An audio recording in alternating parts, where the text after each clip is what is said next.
Hi there, I'm Roger Lee from Art Framer in Kelowna, and I want to introduce you to Lynda Norman.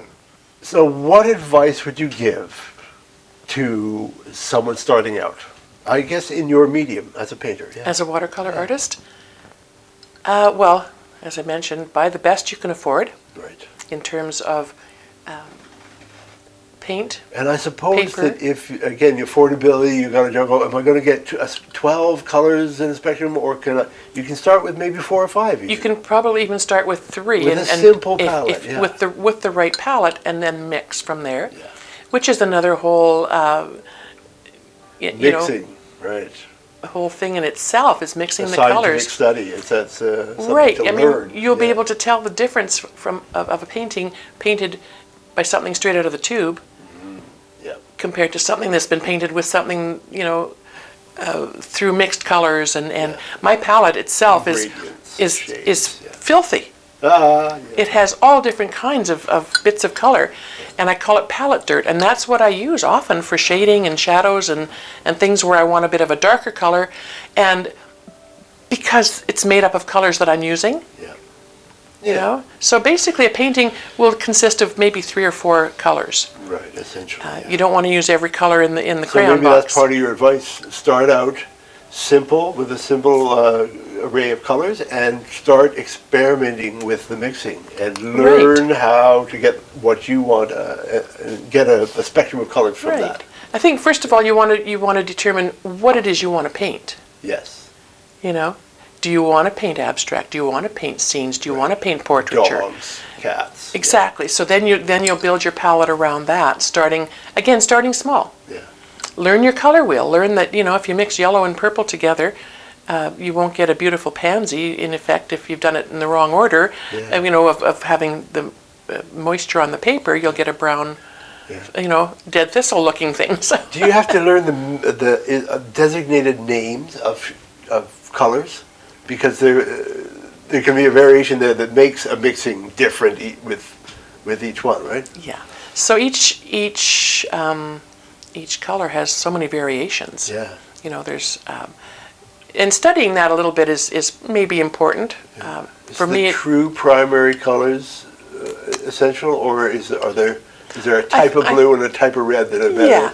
Yeah. So there's warm and cool colors, and there's quinacridones, and there's phthalos, and a whole range of there's thousands and thousands of colors and names so of colors. Just jump in and start alchemizing.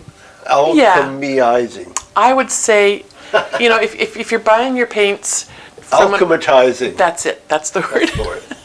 If you're buying your paints from an art store. Yeah. So, for example, here in Kelowna we have Opus Arts. Yeah. Their staff is really knowledgeable, Right. and they will help you if you went in and said, I want to start watercolor painting, and I want to buy 4 tubes of Winsor Newton, Daniel Smith, Holbein. They have a wide range of brands there, even their own brand, Opus brands, and they're lovely. Mm-hmm. They would work, and they will give you some information on what colors to buy, which would come together nicely. Then look at your. Sorry, go ahead. Then look at your paper. Yes. And you can buy a block or a pad of paper. A block is already sort of sandwiched together and sealed on the edges, so your water is not going to make your pages curl up too much. So that's handy to have. Otherwise, paint on the block and then then you peel off your pages as you finish. Somebody's a genius putting that together. Absolutely. Otherwise, you would tape it onto a hard surface. Right. Some people still wet their paper and stretch it onto boards. I just don't feel I have time for that, or much interest in doing that. I just want to paint. So the quickest way to the end is good for me. And then look at your brushes. Natural hairs were always the go-to for watercolor, especially because they're more supple and they absorb more water. Nowadays, it's not ethical to be, harming animals to make brushes. So there's lots of synthetics available that mimic squirrel or other brushes. Like I say, my Lebanson brushes from Seattle, he sources his materials from garage sales and estate sales.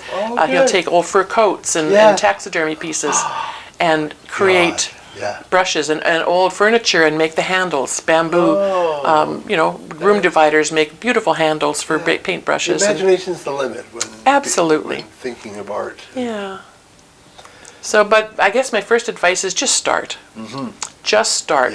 Yep. If you feel that you're wanting to pursue a relationship with the pigment in the water and what you can do together, then move from there. That's right. Move from there. Get some nice paints on hand. Yeah. Get ready and then get going. And incorporate them, and then work on some nice papers and surfaces, and then some brushes, and like I say, sometimes you can create a beautiful painting with. I use a tab off a bread bag sometimes. Oh yeah. You know, to make the marks. that I Nobody want. has to know sometimes how we're getting our paint Right. onto our paper. Yeah. Right. That's exactly right. So I guess first advice: just start. Yeah. Just start. I like that your whole idea about beginning to be creative has nothing to do with how it's to be viewed or received or critiqued. I mean, Yep. that's way far down the road. Yeah. Just Put some colors get down. going. See what they do together. Yeah, let your juices flow and realize things with your hands. Take take a lesson or two if you can, or a workshop or That two. never hurts. Go to art. You can save time and all that experimenting just by learning from somebody who's got the experience. and the Right, yeah, expertise. just for some tips and tricks, and maybe join a group of other artists,